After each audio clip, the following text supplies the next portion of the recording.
Katika somo lililotangulia tulijifunza kuhusu Yesu katika kitabu cha Ufunuo. Majina matukufu na vyeo vya Yesu katika kitabu cha Ufunuo, na Bwana alikuwa ametuwekea ahadi kwamba baada ya kuhitimisha somo hilo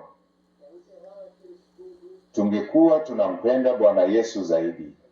Huo ni ukweli leo, na kwa sababu hiyo tunamtukuza Bwana. Sasa tunaanza na hadithi ya Yesu katika hema, ambapo pia Bwana ametuahidi kwamba kupitia somo hili tutamfahamu zaidi Bwana Yesu, kumjua kwa undani zaidi. Na mwisho wa somo hili tunaamini kwamba tutakuwa tunampenda na kumtambua Bwana Yesu zaidi. Tutaelewa na kutambua kwamba kila maskani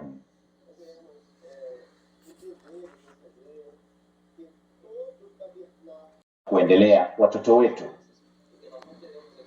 Familia na vijana sasa wanaweza kutumwa darasani, kwa sababu hatutatangaza video za watoto wetu au video zingine ambazo kwa kawaida tunaonesha asubuhi ya leo. Ilitangazwa mapema asubuhi saa 9:30 asubuhi ili kila mtu aweze kuipata baadaye kwenye YouTube ili kutazama matangazo.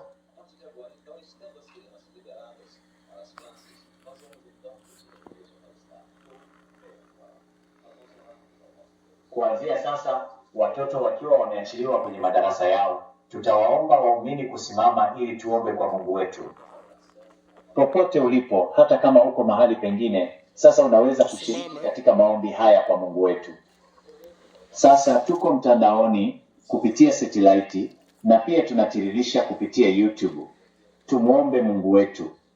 Bwana Mungu wetu, Baba yetu, tunakulilia Bwana kwa uwezo ulio katika damu ya Bwana Yesu, tukikusihi Bwana Mungu kwamba tangu sasa katika shule hii ya Biblia Roho wako Mtakatifu apate kuitembelea mioyo yetu. Katika kila neno Bwana, basi lipitishe ili kuwe na ufunuo wa kina na wa ajabu wa Bwana Yesu mioyoni mwetu. Bwana na apate nafasi ndani yetu ili kudhihirisha utu wake kamili wa utukufu.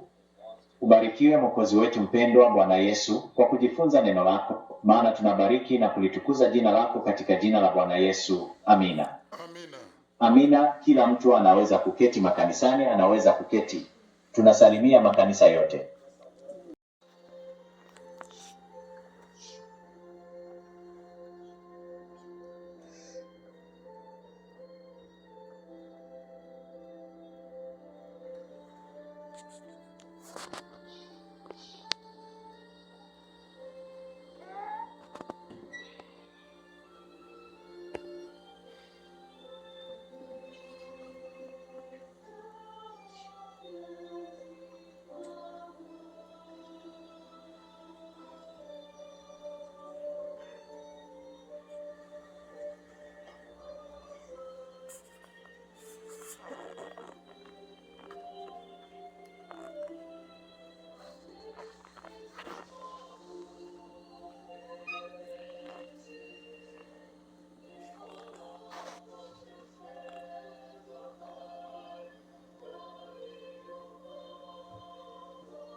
Maelezo mengine ya utambuzi kuhusu wokovu katika Yesu ni kwamba lango lilichukua karibu nusu ya upande wote wa mashariki. Alikuwa na kile kidogo, dhiraa 20 zaidi au chini ya takriban mita 9 na kidogo.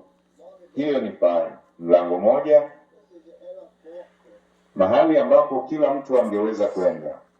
Ndogo, mrefu, bila kujali aina ya mwili wa mtu, mtu yeyote angeweza kuingia. Huu ni wokovu. Katika wokovu kupitia Yesu hakuna upendeleo. Ninaachana na mwaliko huu hapa kwa mwaliko wa wote. Mungu aliupenda ulimwengu sana. Haikuwa watu, haikuwa kabila moja, haikuwa nchi moja. Kila mtu amealikwa kuingia katika hema ya kweli na kujionea ufalme kutoka ndani. Mungu aliyeimarishwa, Bwana Yesu, na aje ndani ya kila mmoja wetu.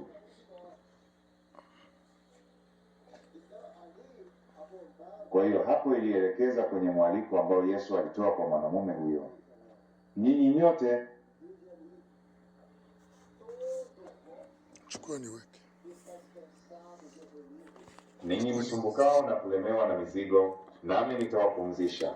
Mlango wa wokovu uko wazi kwa wote wanaotaka kukubali kama mwokozi wao. Kipengele kingine,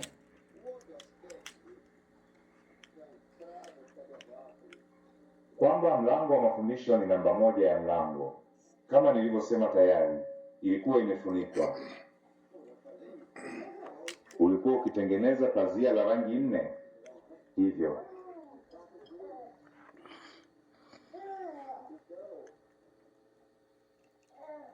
Unaingia kupitia mlango uliofunikwa, hauhitaji kutumia nguvu yoyote.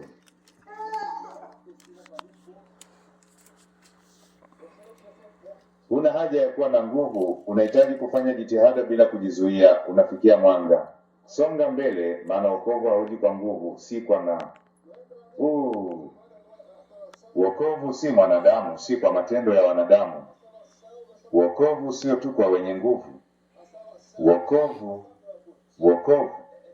kupita katika neema ni kwa Roho. Maana nawauliza ndugu, kuna ugumu gani wa kupita katika mlango uliofungwa kwa pazia?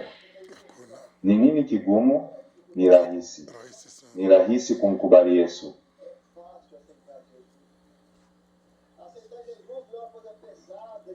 Kumkubali Yesu sio mzigo unaohitaji juhudi hata kidogo, ni rahisi.